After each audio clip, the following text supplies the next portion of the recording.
this is Mike from City BJJ. I'm here with my associate Tom. Wave high to the camera, Tom.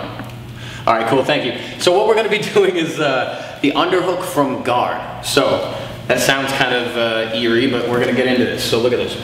First off, a good way to set this up is from butterfly guard. So I like to play this from double underhooks and use this as a way to break the person down into my guard.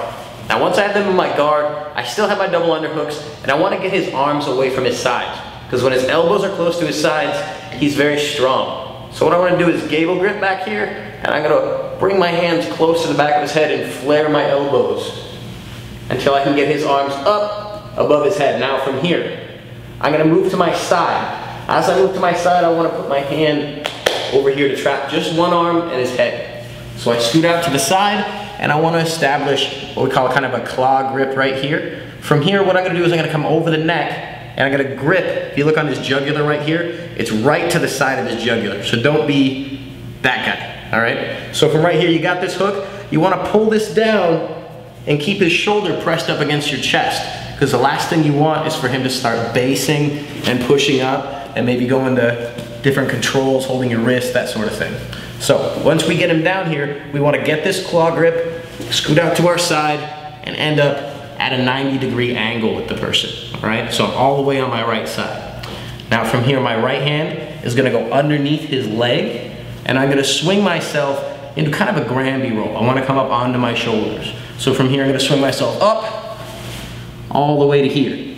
Now, once I'm in this position, I can lock up my guard right here to attack the arm, or I can use this as a way to push and elevate the person, which is what I'm gonna do now. I keep squeezing, I'm gonna swing my leg, pop my right leg up, and push him over to the top position.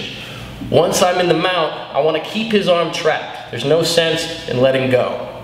Now, you can keep it trapped by holding it tight here, keeping your head down, or you can even go into the gift wrap, that sort of thing. So I'm gonna keep the same hook. I'm gonna pin his wrist down, and I'm gonna slide my knee across his bicep. Once my knee's across his bicep, I'm in a position where I could go to two different kinds of triangles. Now, if I try to go to a normal, traditional mounted triangle, he's gonna try to hold onto my leg and make sure that I can't get it through. So what I'll do is I'll just bring the knee through and pull his head up so that I can insert my knee behind the back of his head. So I'll swivel it underneath. So if you can see from right there, it's gonna come across and underneath. Now I should be facing the same direction as him now.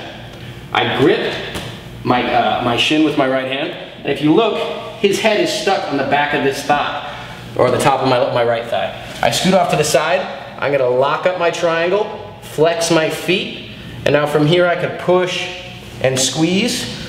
I could apply shoulder locks, arm bars, or do a complete sit-up and hug his leg. From here, I squeeze, and I get the tap.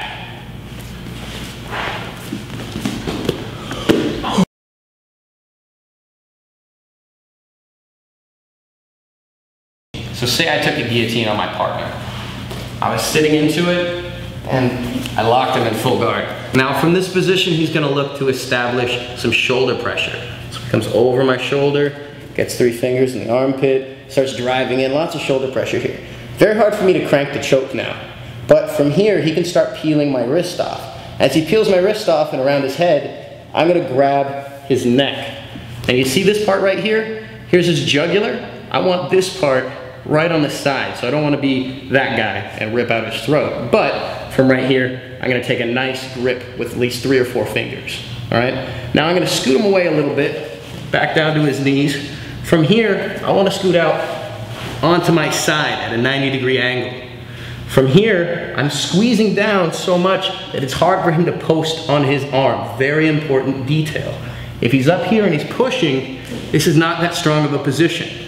But if you can pull him to the point where his shoulder is stuck to your chest, now you can really get the leverage to hold him in place. So from here, I'm going to bring my hand underneath his leg and bring myself up onto my shoulders into a Granby roll. All the way up here. Now from here, I want to maintain this control in this position. I have a few different options here which we're going to go over. But for the most part, I want to keep this hook and I'm gonna swing my leg and kick, extending my right leg into his stomach until I end up in the top position. Now notice how I don't let go of the arm. I already have it in a good position, so why not keep it? From here, I'm just gonna pin this wrist down and slide my knee across his bicep. Now you notice that I could just try to pop through to a triangle here, but a lot of times people are hooking up, they're grabbing your gi pants, so I'm gonna push it down, I'm gonna pull his head up, and I'm gonna slide my knee underneath his head and rotate out the opposite direction. Now I grab my shin, pull this in tight to his throat, and I'm gonna lock right here. Now be very cautious that the person doesn't try to scoot and escape their head out the back. So from here I wanna hold on tight, I flex my feet, and I'm gonna sit up to hug the leg. From here, I take a nice grip, and I just squeeze and extend my triangle, and I get the tap.